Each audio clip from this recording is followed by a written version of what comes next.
ChesCo Gridiron Insider family and friends, and welcome to our Week 5, Episode 6 edition. Pete D will bring you the highlights of 6 of the 8 local games from last Friday. Pete will also interview 2 of the stars from last week's ChesCo Gridiron Insider Game of the Week, and Bishop Shanahan quarterback and safety Anthony Aquila, and wide receiver and cornerback Aiden Civitella. Coach Wolf and Coach Milano will break down the offenses and defenses of our ChesCo Gridiron Insider Game of the Week between Westchester Ruston and Downingtown West. And finally, we'll have predictions, so be ready to be entertained. But first, a word from our sponsor at Studio One in Downingtown. Highlights of this week's games are brought to you by Studio One, the home of ChesCo Gridiron Insiders for our inaugural season. Studio One also houses Sports Vault. Sports Vault is your premium provider of sports-related autographed and non-autographed merchandise. Sports Vault is the leader in licensed sports memorabilia, novelties, trading cards, and custom framing. Sports Vault is located at 520 East Lancaster Avenue in Downingtown, Pennsylvania. We are always looking to add sponsorship and join our family here at ChesCo Gridiron Insiders. This week, we are adding a Player of the Week segment, and pretty soon we may add an Upset of the Week that you can sponsor. Just send an email to and we can set you up with the sponsorship package of your choice. Welcome, fans, to the highlight portion of our show. And we're going to start things off with Downingtown East and Great Valley at Cottmeyer. And our first clip here is Great Valley sophomore running back Bo Kosmowski. And he's had a great start for the Patriots, but the Downingtown East defense was ready for him. Safety Tommy Robeson introduces himself to Kosmowski early in the game. Big hit there. Slobber knocker there, Pete. Yeah. With the score 6-3 Cougars, the special teams makes an impact play, blocking this Great Valley punt, and they recovered in the end zone as special teams haunt another area squad. Ooh. They make it 14-3 Downingtown East. Who blocked that one?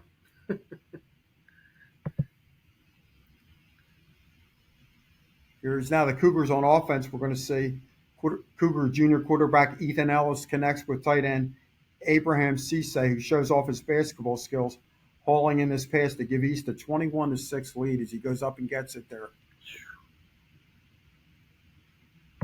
No one's defending that. No. We're going to see the Great Valley has the ball on their own 35-yard line, and we're going to see a big play here from East linebacker Caleb Akins. He makes another big hit on Kosmowski, strips the ball and recovers it to set up the Cougars' offense. Ball comes out. He recovers it, and Downingtown's in business again. Scoop and score. Great Valley with the football right now on the Downingtown side of the 50, and they finally find the end zone on this nice pass from quarterback Ty Callahan to Luke Helmy to cut the lead to 28-13 Cougars. Nice little skinny post there, and he's in. East comes right back, though, and the running game was purring for the Cougars. And you're going to see fullback John Moran answer for East. He goes 32 yards to make the score 35-13 Cougars.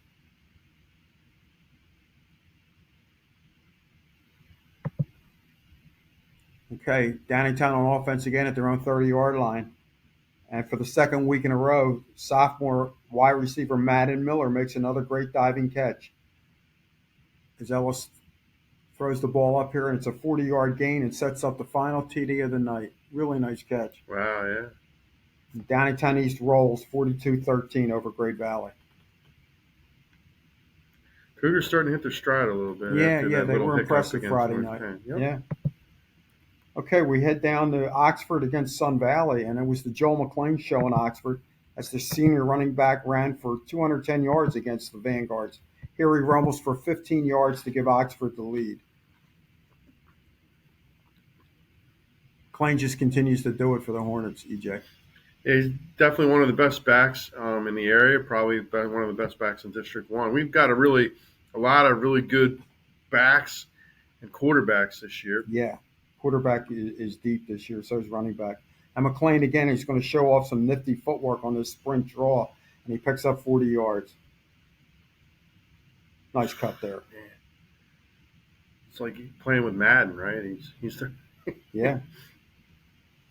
Okay, we're going to see the Hornets throw the ball as quarterback Nolan Nesky hits tight end Matthew Asti on the pop pass for a 66-yard TD. Seems like they hit this once a game, Pete. Yeah, this is the third time I think we've had it on the highlights, or whether these two have connected. We're going to finish our clips with McLean as he finishes his big night with his 13-yard TD run to the end zone. Oxford rolls 35-7 over Sun Valley. Now we head to Warren Avenues at the house that Gamp Pellegrini built, where Malvern Prep hosts Salesianum from Delaware. First drive, throws a one-on-one fade ball, but defender Yakeem Smith comes down with it. Yeah, I mean, it's Melkonian hasn't thrown a lot of interceptions this year, but I guess that's one where you just hope your guy comes down with it. The Friars defense was only giving out 1.8 yards a rush, uncharacteristically gives up a 40-yard here to Jasir Guman. Yeah, you don't see many big runs against the Friars. Sallies would miss a 27-yard field goal here. I mean, you got to make those. Yeah, it clanked right off the right upright. On their next possession, Salesianum is backed up on their own goal line, but again, Yakeem Smith breaks off a 40-yard run. This is pretty shocking, EJ. Yeah, Coach Carr and Coach Guerrero are not going to be happy with the defensive tackling. I'm sure they'll address it this week with Gonzaga coming in. We move to the first play of the second period here, and Salesianum will draw first blood. Quarterback Brady Nash hits senior James Elias on this slant for a 7-yard touchdown, and Salesianum's up 7-0. On the next Malvern drive, as we're going to see here, Melkonian finds junior Caden Cooper on a square in, and the Friars are on the move. Oof. Great call here on 3rd and 5 we're going to see coming up. Zeke Bates takes a screen pass 30 yards all the way down to the Sally's 15-yard line. They really do run some good screens. Probably one of the better teams in the area with the screen game. The drive stalls, however, and Malvern settles for a 29-yard field goal from senior kicker Ian Gopez. Okay, we're going to skip ahead to the fourth quarter action. Sally's clinging to a 7-3 lead. They've got to go for it on 4th and 1 and run a wildcat power run, and the Malvern defense just builds a wall to stop it. Jackson Ford, Joe Rosano, and cornerback Cade Cooper slam the door on the Sallies at their own 5. A couple of plays later, here's Bates, finally gets loose, taking this buck sweep 71 yards untouched, and he's still running to the Friars. 10-7 lead. They would not relinquish as the Minnesota commit does it one more time, this time from 34 yards out. Malvern holds. Here's Bates again.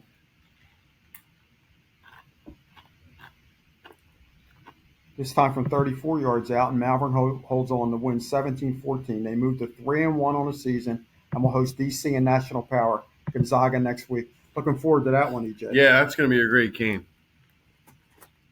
Now we head up Route 611 to see Henderson play Upper Moreland. Upper Moreland defeated Westchester East for one of their 2 wins earlier in the season.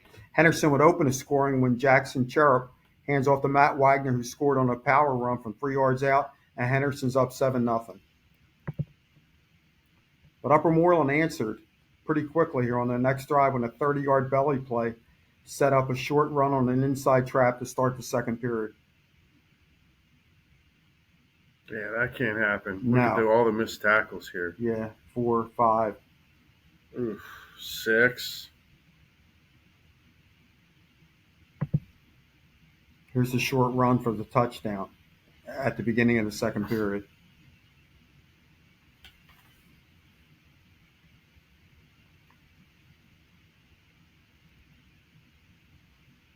Tie game. After the teams traded possessions a few times, here's Cherub again found one of his favorite receivers, Tyler Lewis, for 30 yards on a quick slant pass. They really have been having a great year. Yeah, Kearney and the Lewis brothers are really doing great. The Warriors would score 2 plays later when Matt Wagner again scored an inside zone run. Warriors up 14-7 at this point with 50 late in the second period.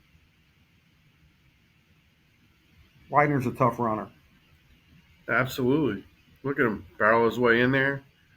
And with 10 minutes left to go in the third, Henderson has a 14-7 lead. Upper Moreland would tie this game, though, on another trap play.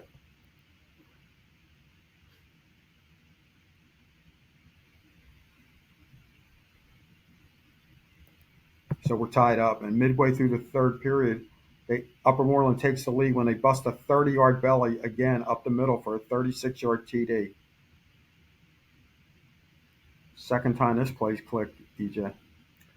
Yeah, this is not the bowl that they had, though, but looks like, Upper Moreland takes down Henderson 21-14. Henderson slips to 4-1. Next for the Warriors is a trip to Bishop Shanahan. Yeah, disappointing. I really thought that Henderson would go into Shanahan undefeated. We begin our show by traveling down Paoli Pike to undefeated Westchester East and Coatesville.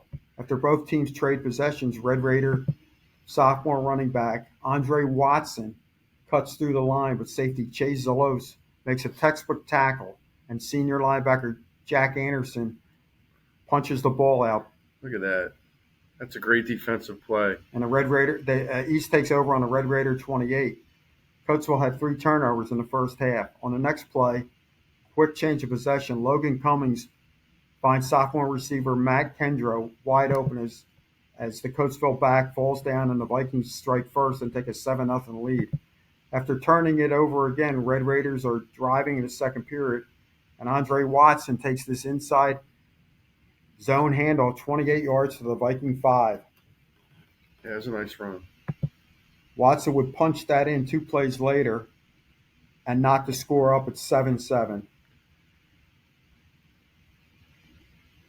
Westchester East strikes back on their next possession as Cummings finds tight end Jack Anderson wide open from 9 yards out.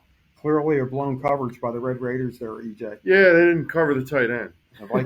After Westchester East kicked the ball out of bounds, they fool Coatesville with his onside kick recovered by Chase Zalos, who was the kicker. A few plays later, it's Cummings to Zalos on this well-executed screen, and Zalos gives the Vikings a 1st and 10 here at the Red Raider 20-yard line. And what's going on, you have to think at this point. By the way, Pete, the other team that I think runs screens very well is Westchester East. Yes, on 4th and 11 from the Eagles 20, from the Coatesville 26, Cummings finds Matt Kendro again on an in route, and Kendro does the rest. Eludes 2 Coatesville defensive backs, and 26 yards later, it's Westchester East 21, Coatesville 7. To their credit, Coatesville doesn't panic. Matt Ortega Jr. hands off to sophomore running back Sage Bradshaw. This kid's impressive, EJ, and he takes this carry 56 yards untouched, and it's 21-14 Vikings at the half.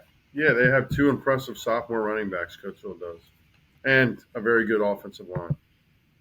Beginning of the third quarter, Coatesville forces East to punt. Unfortunately for the Vikings, one of their Achilles heels, all leaving the punting coverage. Senior Quan James takes this punt 80 yards to the house. Quan James is a playmaker. Absolutely. Every week we bring up Quan James in a few clips. There was a block and back penalty at the goal line, but Ortega hits Lawrence Beckett, and Coatesville ties the game at 21-21. Yeah, he just rolls down the right sideline. Yep. Coatesville forces another punt, and James returns this one 28 yards. Yeah, for whatever reason, it just seems like Westchester East punt coverage, and really coverages all year have hurt them. I mean, Academy Park, I remember, returned 1. Yeah. 2, 1 got called back. Later in the drive, Ortega Jr. hits James, and the Red Raiders have the lead 28-21 and the momentum.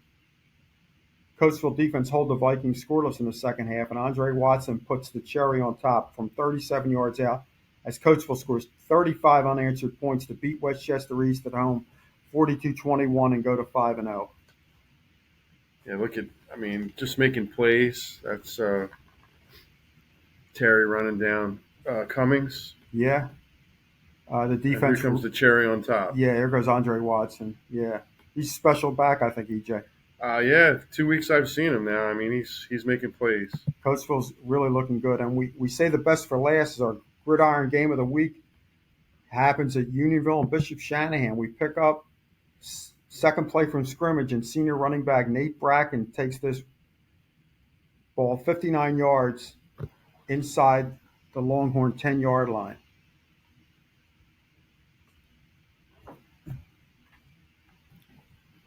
Bracken had a big night, over 200 yards. Yeah, I was really impressed with Bracken. I mean, he looked really good. Quarterback Anthony Aquila, one of our spotlight players of the week, finds junior Zach Riley on a sprint out throwback, 7-0 Shanahan. It's a tough play to defend. Sometimes it's dangerous, but a senior like Aquila clearly knows how to make a throw. So there's a touchdown, and they're up 7-0. This game would get wild, and it starts here on Unionville's first possession. Drew Paleo takes this jet sweep, 62 yards to the Shanahan 2-yard line. Paleo is one of the most underrated players in the league, EJ. Yeah, you're not really talking about him on Unionville. You almost forget about him because you have McGinnis and then you have McLaughlin. But Paleo is definitely the third head of their monster. So he's really made some big plays for them this year. He takes it down at a 2, and Brody McLaughlin punches it in to knot things up at 7. On Shanahan's next possession, Aiden Civitelli answers Paleo's jet sweep with a 14-yard one of his own, and Shanahan is back up on top 14-7. Oof. Finishes off the run. On the first play of the second period, Tommy McGinnis waggle hits Paleo on an out and up, and I don't think I have ever seen my colleague Nate Heckenberger so happy for this 27-yard TD pass. He predicted on last week's show. It's 14-14. Yep. Paleo again. Shanahan isn't finished, however, as number 33 Nate Bracken takes this power handoff 73 yards and doesn't apologize to the Unionville safety for Dallas Goddard. Goddarding him 21-14 Shanahan. Yeah, it's coming up right here. Right here. He just trucks him. Get out of my way. Woo. Yeah, 2 huge runs for Bracken. And Unionville strikes right back as they're all everything back. Brody McLaughlin asks Bracken to hold his Gatorade as he takes his outside zone 15 yards for a first down.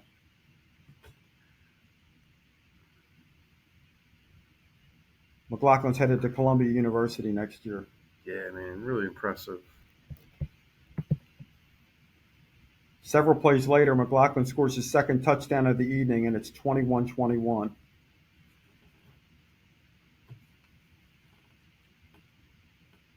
First 6 possessions of this game and resulted in touchdowns, EJ. Yeah, just wow, it was just like lightning. I mean, you're watching it; the action is so fast and just furious. I mean, 21-21, right. 42 seconds left in the second quarter. So, of course, the next 5 possessions were all defensive stops. Of course. With 42 seconds left and 1 timeout, McGinnis forces this throw in the vicinity of Aiden Civitelli, and he paid for it. The half ends all knotted up at 21-21. Yeah, I mean, back and forth, Aquila, Civitella, Paleo, McGinnis, McLaughlin. I mean, just, game of the week. Game of the week. Midway through the third period, after both teams traded punts, Unionville takes their first lead of the evening when Tommy McGinnis takes this zone read 22 yards untouched, and Unionville takes their first lead of the evening, 28-21. Shanahan's not done, however. On their first play from scrimmage, our other spotlight athlete of the week, Anthony Aquila, takes the quarterback bash 68 yards to the house, and we are all tied up again, 28-28. Yeah, so bash means that you see the 2 pullers. He faked it, and he went the other way with it. And obviously when you get 2 pullers, your linebackers are taught to read the guards, and they're going the wrong way.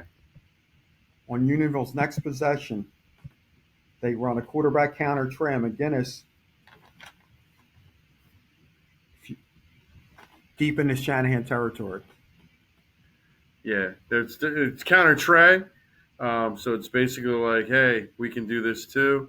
And now Unionville's on the move. A few plays later, McGinnis and McLaughlin have problems with the exchange, and it appears that Aguila recovers this fumble from his defensive back position.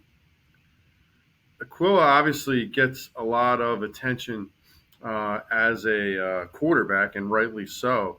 And I'm not going to say he didn't win the game as being a quarterback, but he won the game defensively as well. I mean, he's a great two-way He just recovered that fumble, and coming up later, he probably makes the stop of the game, but I won't give it away. First play of the fourth period, and Paul Myers elects to go for it on 4th and 3 from his own 35. It's a wing counter to Nate Bracken, and if he doesn't run into his own lineman, he could be off to the races. Again, yes. 4 plays later, Bracken is off to the races. Look at this run. What a night for Nate Bracken. Yeah, same play all night. It's wing counter. And just not good tackling and just hard running. Look at this. Yeah.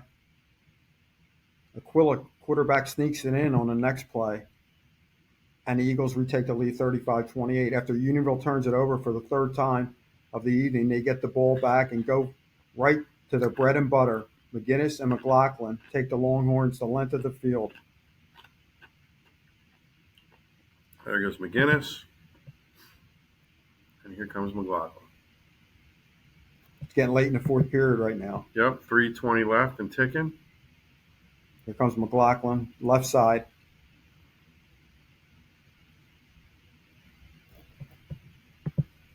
With 1:14 left in the game, McLaughlin wedges it in from in tight. The Longhorns decide to go for 2. Look at those splits. And the lead. Pete, hold up for a second. Yeah. There he goes. McLaughlin just pushes his way in there. They push him in. And they roll the dice and go for 2 and the lead. But one of our spotlight players again, Anthony Aguila, again, down in the box and possibly spying McLaughlin, makes the game-saving tackle on a 2-point conversion attempt. There he is. What a play by Aguila. Got his leg. Couldn't go much further. And it's Bedlam. Bedlam as Shanahan clings to a 35-34 lead. Unionville gets the ball back, and with just 6 seconds left, McGinnis connects on this 30-yard completion to McLaughlin. Unionville didn't quit. No, I mean, I was kind of surprised. Shanahan, with Unionville, had 3 timeouts left. Shanahan wasn't really trying to get a first down. They were just trying to run clock. Right. And wound up punting, and, they got stopped on the 20-yard line. But, with the way they were running the ball all night, you figured they would maybe get a first down. But, I mean, ball security is important. Yeah. Well, time ran out on the Longhorns, however, after this 30-yard completion. Shanahan hangs on to win 35-34. What a game, EJ. Unbelievable. So glad to be there. Game of the week. Really impressed with both teams' offenses. Both teams, they're going to be trouble in the playoffs for sure.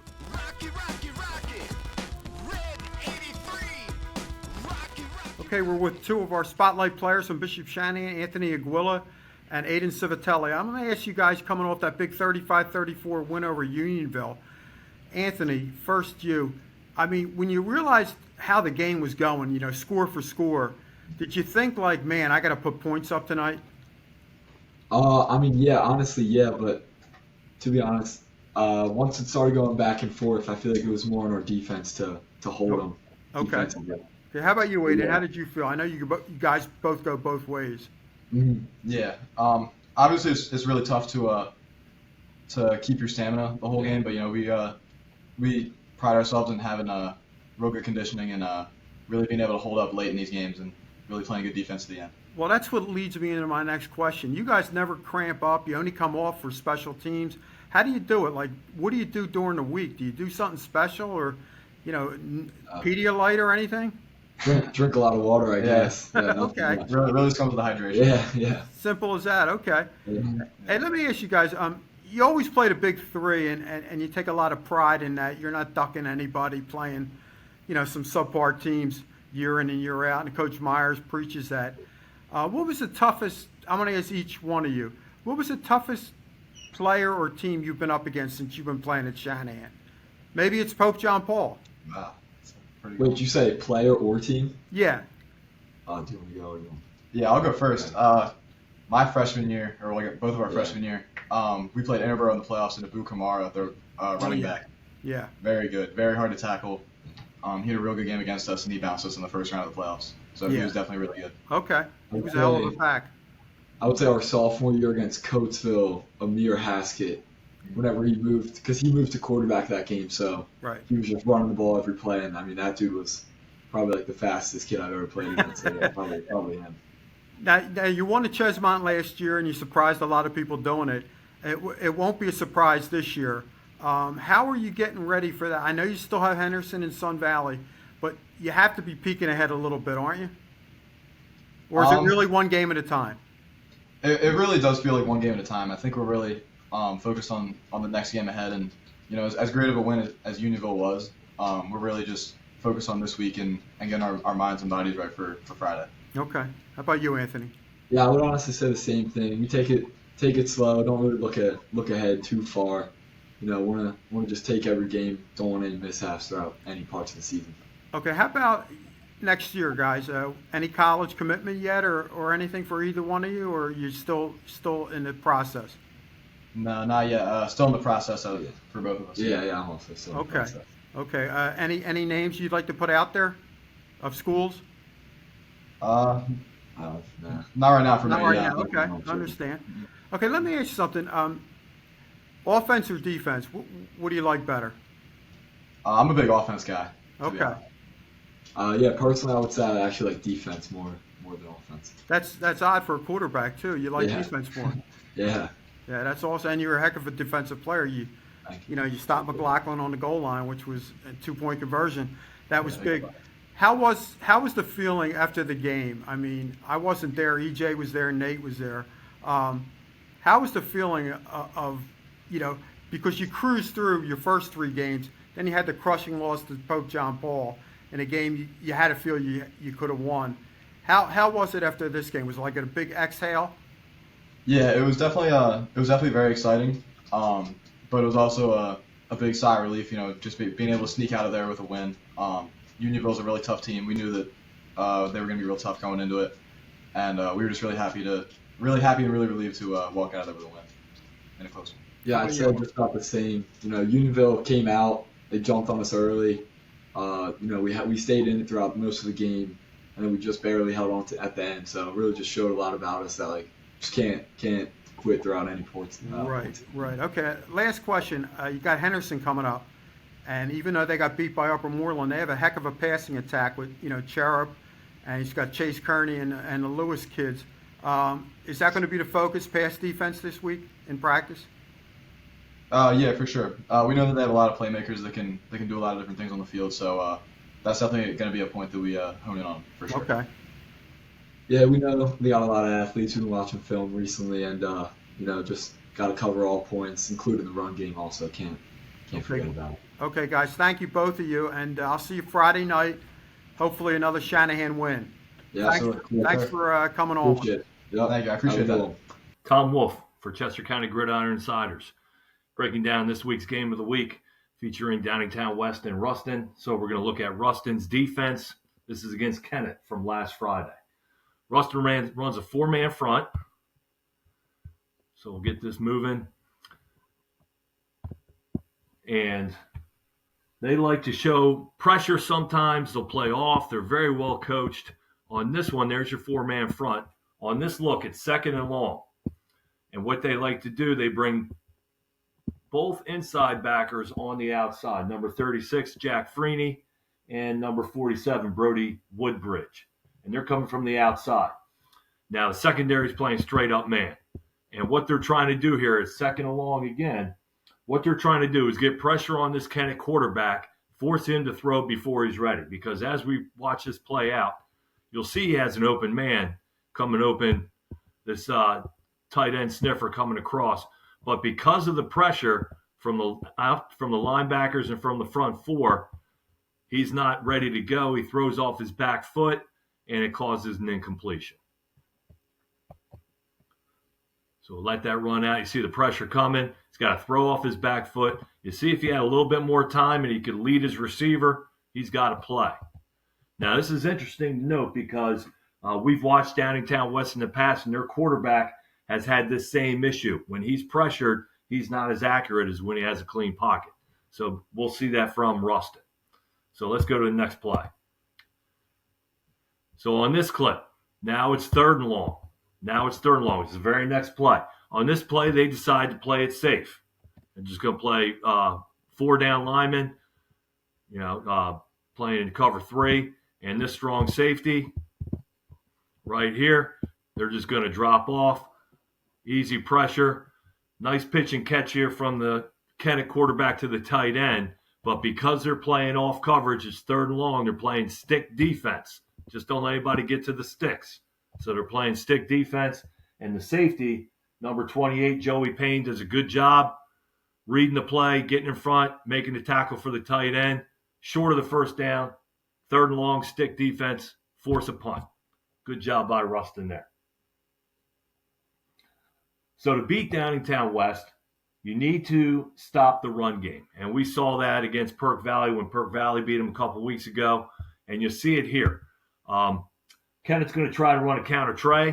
They're going to try to pull this guard and kick, pull this tackle and lead through. And I've shown this a couple times before in past video breakdowns. But number 50, William O'Hara, the defensive end here, does a real good job of wrong-arming this. And by wrong-arming, he's going to use his inside arm and really blow up this trap by the pulling guard. And this allows, what this does, this stops Kennett's momentum. There's no real hole here. Here goes O'Hara. Bang. He wrong-arms it, gets it in there. And now the tackle who's pulling has nowhere to go. The back who's trying to find a hole through here has nowhere to go. And these Ruston defenders can come in and make the play. And it's all set up from this wrong arm by the defensive end. So we'll watch this all the way through. Boom. There it is. So good, again, good fundamental defense by Ruston. Need that to stop the West running game. All right, one guy I'd like to watch for this Ruston defense. Defensive tackle number 1, Khalif Cunningham. He plays real low, plays fast. He's a high energy, high motor guy. Here, Kennett's just going to look to run a zone to the right. And the center's trying to get in to Cunningham. But you'll see Cunningham. He gets real low, gets underneath the center's pads, uses his leverage, uses his hands real well. Right there, you see it. See how he's got low leverage, low pad level. The center's already high. Football, wrestling, any contact sport, low man always wins. So right here, good job by Khalif Cunningham. And then he gets off the block and makes a solo tackle for the loss. Good job by Cunningham. Tom Wolf for Chester County Gridiron Insiders here breaking down Downingtown West defense. They're playing Ruston this Friday night in our game of the week. So Downingtown West, they run an odd front. They run a 3-man front with 4 linebackers. So there's your 3 down linemen. And then you got your 4 linebackers, 1, 2, 3, and 4 right there. And then 2 corners and 2 high safeties. And what Downingtown West likes to do, they like to mix up their pressures, bring linebackers from different spots, and try to confuse the blocking assignments for the offense. Here, number 22, Brian Carter. Time's up to snap. And this is one thing you'll see when West plays defense. They're real good at timing up snaps, timing up cadences, and disguising their blitzes. What he does, he times up the snap from his inside linebacker spot, filling the gap left by a pulling guard. Avengrove's trying to run a buck sweep out to their left. Defense is right. Carter times this up so well, he gets in there and he almost makes a handoff. He almost takes a handoff and makes a nice tackle for loss. So this is something you'll see from Downingtown West. Bringing linebackers from different spots, timing up the blitz. There's the pulling guards on the buck sweep. And he just times up so well. There's no adjustment. Center's occupied by this guy. Tackle's occupied by the DN. So there's nobody to block Carter. And he just makes a real nice job. Good timing and a good tackle for loss. On this very next play, now you're going to see The other inside linebacker, number 7, Max Wolfington, seems like he's been around for forever for Downingtown West. He comes through the B gap. So he's coming through this gap right here. Avengrove is trying to run a counter tray with a quarterback read. And the quarterback's going to read the end man on the line of scrimmage. And if that guy goes down, then the quarterback can pull it. But because of this stunt, this DN's going outside, so the quarterback gets the read to give the ball.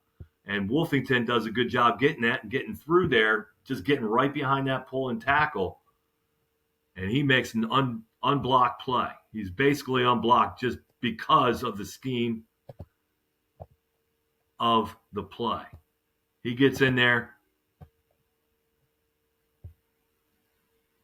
does a real nice job, fights through the block, fights through the what is of a block, and makes the play. So again, good job timing up blitzes by linebackers. Expect to see that Friday night. So watching film and game planning for West. You have to plan for big number 18. Big number 18, defensive end, Army commit TJ Sinkus. He's a handful, offensively and defensively. Here, it's just a straight drop back. He beats his man pretty easily, it's just a 3-step drop. He forces pressure. Quarterback's got to step up. And when he steps up, he steps right into trouble. So this defensive line, even though it's only 3 of them, they bring pressure from other spots. But you got to be aware of where TJ Sinkus is every play. He can be a game wrecker. Finally, on this last play, I want to focus on the safety, Marcus McCumsey, number 4, Marcus McCumsey. Now, to beat Ruston, you're going to have to play gap integrity defense. Ruston's going to run the ball. You need to make sure every gap of the defense is accounted for. McCumsey does a real good job here. Avengrove's trying to run just a down sweep. They're going to pull a guard out, and everybody's blocking down out of this bunch set. And McCumsey does a good job of reading it and getting into the C-gap alley and blowing this play up. So again, to beat Ruston, you got to be gap sound, gap integrity, and you have to be able to fill from the secondary. You need to get those extra bodies into the box, and McCumsey does a good job of that on this play.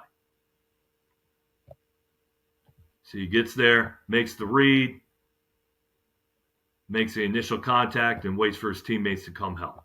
So this is what you're going to need for Downingtown West if they want to have a chance to beat Ruston on Friday night. Hey, let's take a few minutes here and take a look at the Ruston offense. I know we did earlier in the season. We'll do it again here. And as they get ready to play Downingtown West, and we'll try and use a Downingtown West perspective here, what they need to deal with. This is Ruston's first possession, and I've just picked 5 plays. We're going to see 5 different formations with motion variations to run some staple plays. So let's get going here. So here we see Westchester Ruston in trips. And I go back to my old coaching days. Trips was trap, and that's exactly what this is. So Ruston lines up in a trips formation. Looks like a pass set maybe for the defense. And we're going to run guard trap. We're going to get the guard to the field side, trapping back down here. And we get the fullback down the midline. And Kenneth does a great job defending it. But my point of this is that so they're going to give you a trips formation to start the series, start the drive. We move on here. And again, these are not all in succession. A few plays later, you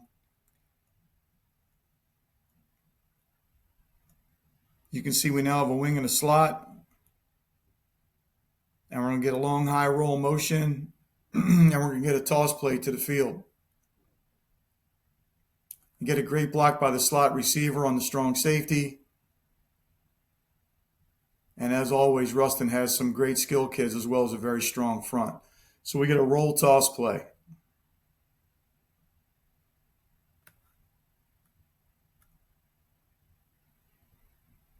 We move along here a couple of plays later. And now we're going to get an unbalanced formation to the field. We've got the tight end and the split end on the same side. And we're going to get an unbalanced buck sweep play to the field side here. And we've been seeing buck sweep for a while, right? We're going to get a bunch of down blocks by the tackle, the tight end, and the wing. We're going to get both guards out. And the running back slips, but what the unbalanced formation does, it gets this cornerback out of the play. He has to cover the split end. So we've seen 3 formations. We move a little further along here.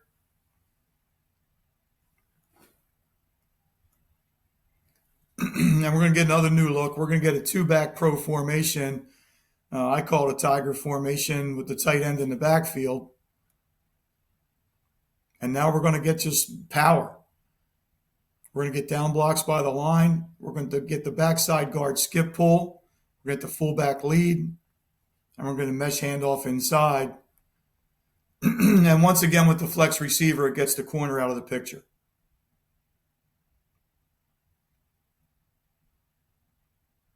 Again, it's a great run by the running back. This play actually bounces.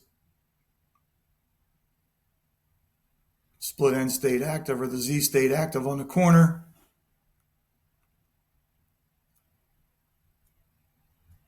We get another formation here now.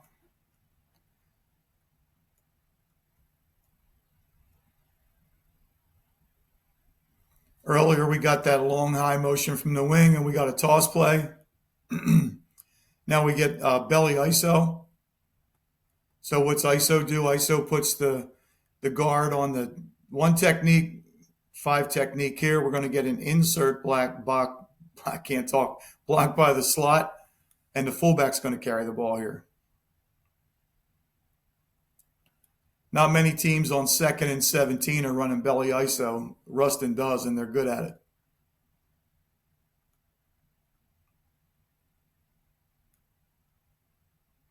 A little later in the drive, we've got the basic wing T formation with a wing back and a weak halfback. Wing on the tight end side, weak half away.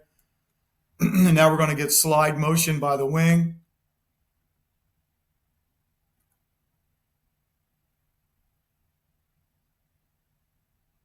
And a short toss to the fullback this time, not to the running back. And again, the motion helps them outflank the defense.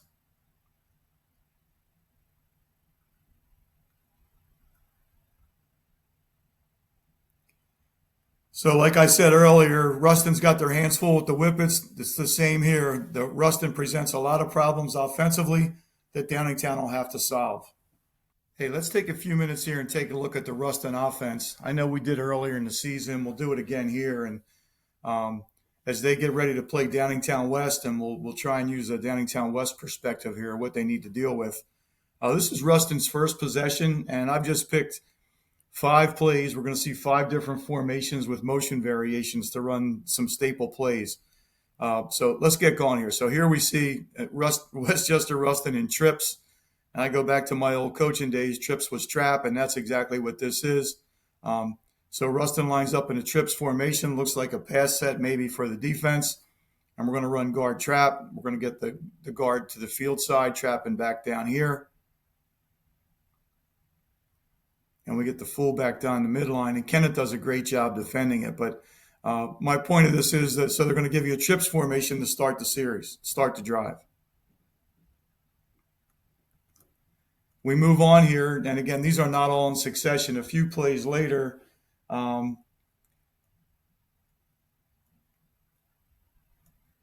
can see we now have a wing and a slot. And we're going to get a long high roll motion. And we're going to get a toss play to the field. You get a great block by the slot receiver on the strong safety. And as always, Ruston has some great skill kids as well as a very strong front. So we get a roll toss play.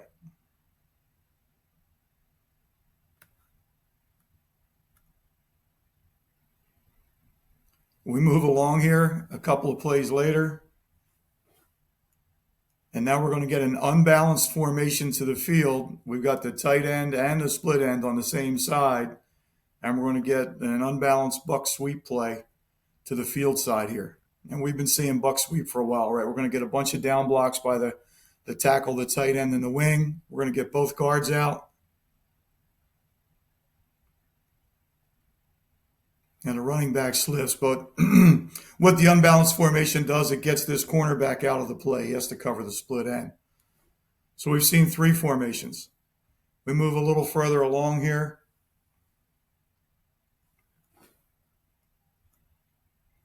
And we're going to get another new look. We're going to get a 2-back pro formation. I call it a tiger formation with the tight end in the backfield.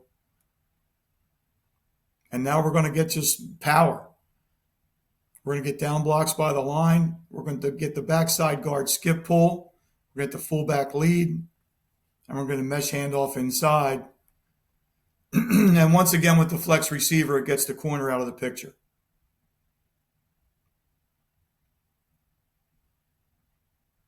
Again, it's a great run by the running back. This play actually bounces. Split end stayed active, or the Z stayed active on the corner.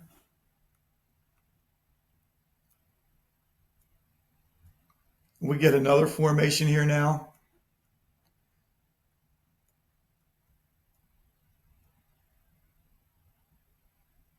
Earlier, we got that long high motion from the wing, and we got a toss play.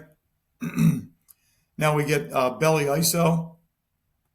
So what's ISO do? ISO puts the guard on the 1 technique, 5 technique here. We're going to get an insert block by the slot, and the fullback's going to carry the ball here.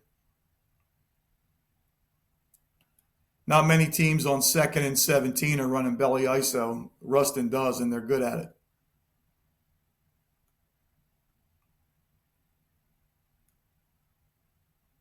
A little later in the drive, we've got the basic wing T formation with a wing back and a weak halfback. Wing on the tight end side, weak half away. And now we're going to get slide motion by the wing.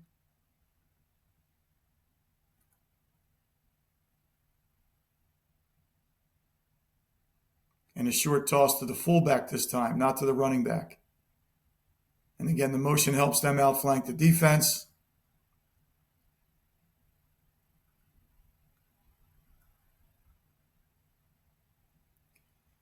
So like I said earlier, Ruston's got their hands full with the Whippets. It's the same here. The Ruston presents a lot of problems offensively that Downingtown will have to solve.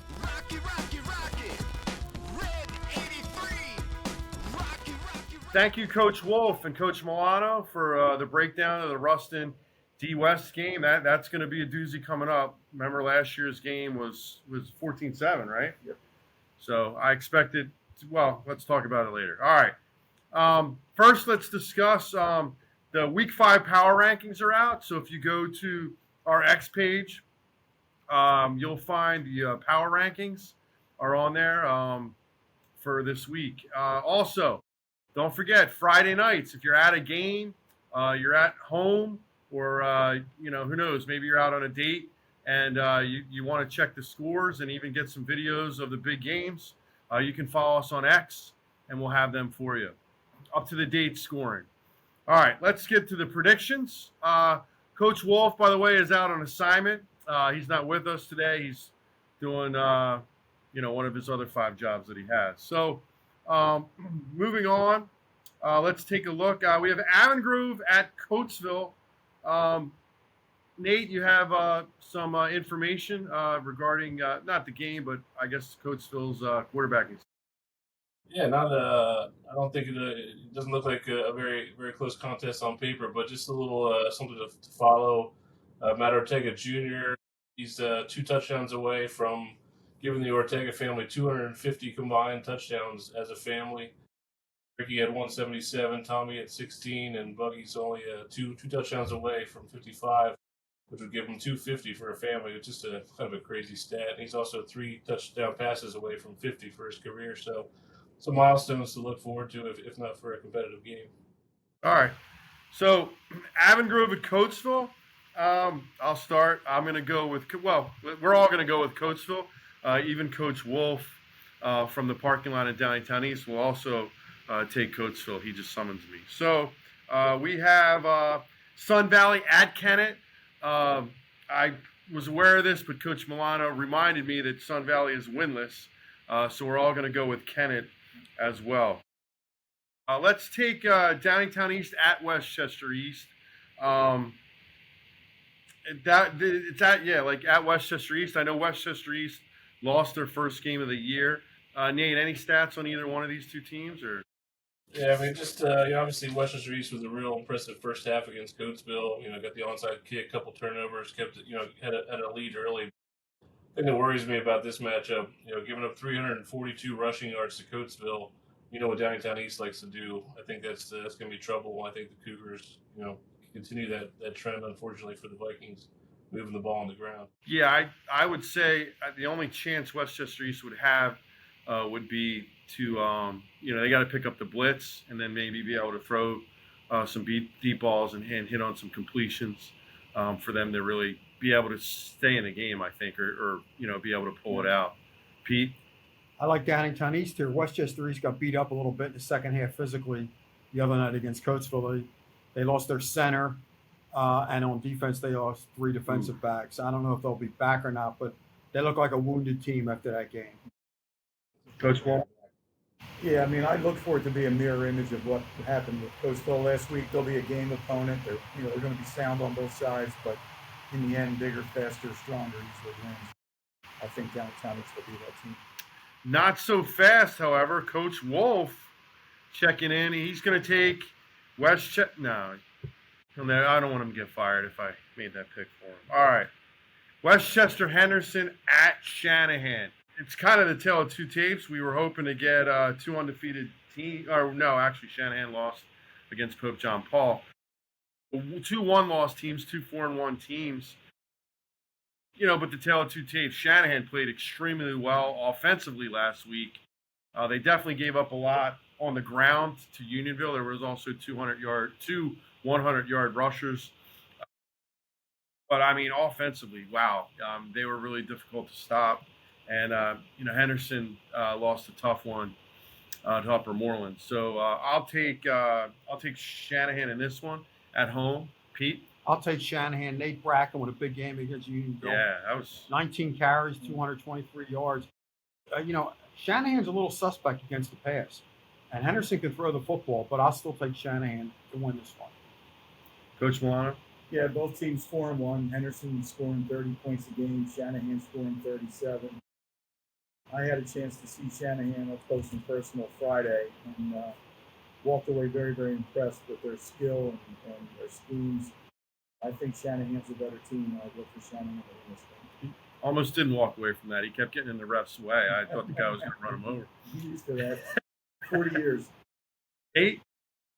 Yeah, Henderson last week, looking at their, they had 3 turnovers coming into last week's game, turned the ball over 3 times last week against Upper Moreland. Kind of flashbacks of last year for the Warriors. Tough loss on that respect. Just like Coach Milano said, seeing Shanahan in person, more physical than I thought they'd be up front. They ran the ball really well. I mean, obviously, they got some really, really good skilled kids. I think a little bit too much for Henderson. Obviously, Henderson's been playing better, but I think Shanahan, kind of gets on a roll after last week and continues that momentum. Yeah. Coach Wolf will take Shanahan as well. We have Academy Park at Great Valley. Great Valley fell to Downingtown East last week at Cottmeyer, and as far as I know, Academy Park, Nate, 3-2, right? So, Coach Milano. Yeah, I don't know who they played, but I went back through that schedule. So Academy Park has 3 wins, but I was not very impressed by the opponents they played. I know Great Valley struggles to score, but I'm going to take Great Valley. I've got a little bit of faith in Great Valley. I think they come through and get a win against Academy Park. Nate? Watching that Great Valley Downingtown East game was almost impressive, even though they lost 42-13. I thought they played really good defense. Robinson had his lowest average of the season. Obviously that doesn't get the job done. You get a punt blocked and give a turnover in your own end zone, and all of a sudden things snowball a little bit for them. I think this is tough. Great Valley seems like they're close in a lot of these games, and they just kind of fall apart at the end. It's part of the growing process. They're getting better defensively. Kosmowski's got a ton of yards rushing, but I think Academy Park walks away with the win. Pete? I like Great Valley here. Academy Park's won 3 in a row, but as Coach Milano said, it's a little bit suspect opponents. I think Great Valley, Kosmowski's the best player on the field Friday night. I like Great Valley to win it. Coach Wolf is also going to take Great Valley. I'm going to go with Nate here. As much as the Great Valley game was close for a half. Went back and looked last year's game a little bit, and 19-13. I think both teams are better, but I think Academy Park is legitimately better than they were last year. They don't seem to be shooting themselves in the foot as much, and they definitely have skill. So, you know what? Going to roll the dice a little bit. Wouldn't shock me if Great Valley won the game, especially at their home. But I'm gonna go with Academy Park. Gonzaga traveling to Malvern. And this is a Friday night game. Tough trip. So we look at Nate's. Nate likes to go into the distance thing. Something interesting. I don't know if, I should be. I think the Friars are a little not happy with Gonzaga. They went down there last year, and I don't know if it was an upset or not, but if you remember correctly, Mr. Bauer played one hell of a ball game and single-handedly, I thought, helped Malvern beat Gonzaga. So I'm sure Gonzaga's going to be a little bit upset. There was a little hocus pocus going on with the film exchange from Gonzaga's side. That's all I'll say there. So a little gamesmanship with, where you're getting it sent from. That never happens up here. There's a couple guys I can probably think about. The Downingtown West was never one of them, however. No. Coach did a hell of a job there. Yeah. In saying that, if Malvern beat them last year, I know Malvern, they're really good this year, and they were really good last year. But I do think Malvern's still the better team, and they're at home, and Gonzaga has to travel. So I'm going to take Malvern. I like Gonzaga in this. They've given up 23 points in 4 games. They're shutting down the run. They've only given up like 65 yards average against the run. I like Gonzaga to beat Malvern. Coach Milano.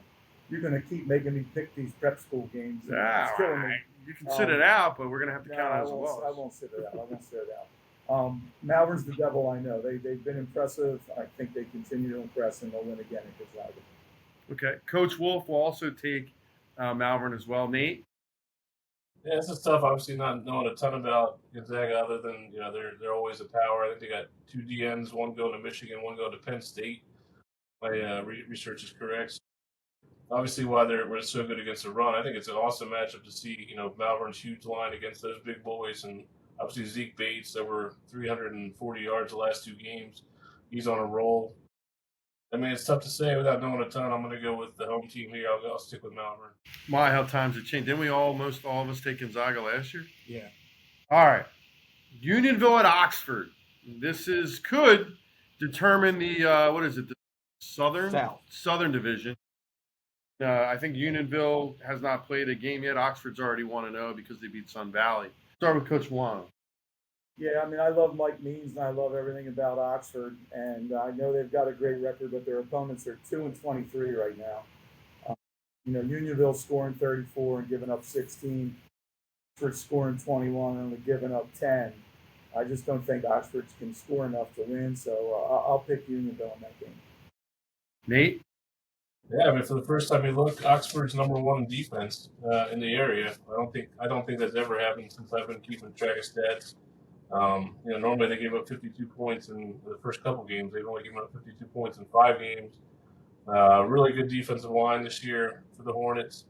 And I think Unionville, a little cranky after last week. It's a tough loss to swallow. Shanahan obviously played really well. It came out, a point shy. I think Unionville needs this one. Thinking about playoffs already, got 2 losses. A couple of tough games later in the season still. I think Unionville needs this one a little bit more. Obviously, Oxford, they got their first win over Unionville a couple of years ago since 1997. I think it's, Unionville dominates the series. Oxford's going to be very motivated, but I just think Unionville needs a little bit more, and they're going to edge them in a close one.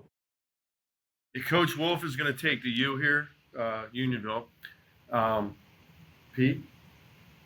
It's tough to pick against a team that's only given up 10 points a game, but, as Coach Milano pointed out, the record of the opponents isn't that good. I like what Oxford's doing down there, though. Mike Means doing a great job. I think Unionville wins a close one. Brody McLaughlin, I think he's going to be the difference. McLean did have 210 yards for Oxford last week, but that was against, a pretty poor Sun Valley defense. I'll take Unionville in a close one. Yeah, I will second everybody. I love what's going on down there at Oxford. I love the way they're playing. I mean, defensively, they were winning close games early. And when they started winning last year, it was kind of the same thing. It was up in the air, didn't really know how to pick. I mean, let's face it, guys. I mean, minus where Unionville, I worried about it a little bit was, again, the run game defensively, right? Giving up a lot against Shanahan on the ground. And what does Oxford do well? They run the ball. So that's where I think Oxford can win this. It's at Oxford. But in saying that, it is at Unionville? Yeah. My fault. I have it written down. It is? Okay. We were going to fact check you. We know you're into fact checking. Good thing I was headed to Oxford. I would have been the only one there. I went and looked at the game last year. It was 27-0 Unionville. Unionville's kind of the same team. I definitely believe Oxford's better, but are they better to the point of making up the 27 points? I'm not sure. So, I'll follow my friend Pete here. I'm going to take Unionville, but I think it's going to be close. I think it's going to be closer. But Unionville has played the tougher schedule, and Oxford's much better. They're going to get a much better seeding this year. I think maybe this is the only game they lose, but unfortunately, I think they're going to lose. Yeah, and I think what Nate said really rings true. I mean, Unionville needs this game. You can't go 3 losses with some tough games coming up if you want to make the playoffs and try to get a home game, Yeah. And then finally, the ChesCo Gridiron Insider Game of the Week, Ruston at Downingtown West. So this game will be well covered. There's going to be a plethora of ChesCo Gridiron Insiders staff at the game. We might cover it from both bleachers. I'll be in the Italian section. There you go. Yeah.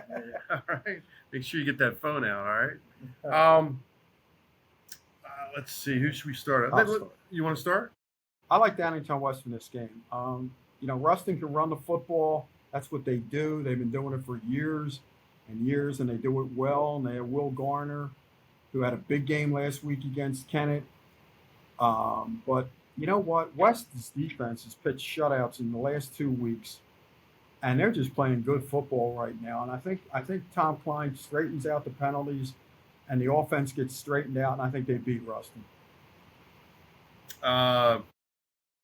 Nate? Tough one last year. Came down to the wire, incomplete pass in the end zone to finish it. Chase Hatton with a broken thumb couldn't pull it in. No more Chase Hatton, but obviously still got 3 or 4 guys that love to run the ball at Westchester Ruston and do it really well. Don't have much of a passing game this year, which I think hurts them a little bit. Obviously, they're never been a big passing team. Really haven't had too many explosive plays out of the play action that they like to do. They're going to need a couple of those this week, I think, the way that Downingtown West defends the run. If they get that, maybe it's a really compelling ball game. But I think Downingtown West just a little bit too much for Ruston at this point with all their kids back, and I think too many skilled kids and too much up front on the defensive side. I think West gets the win. Coach Milano, or do I want to save you for last? Hey, I had a chance to break it down. I've seen both teams. Obviously, I've seen West more.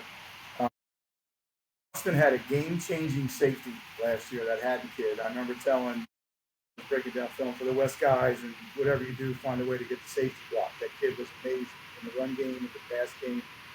Obviously, he was a threat on offense, and he's not there. Ruston's scoring about 18 points a game, and the Whippets are not. The Whippets are in the 30s.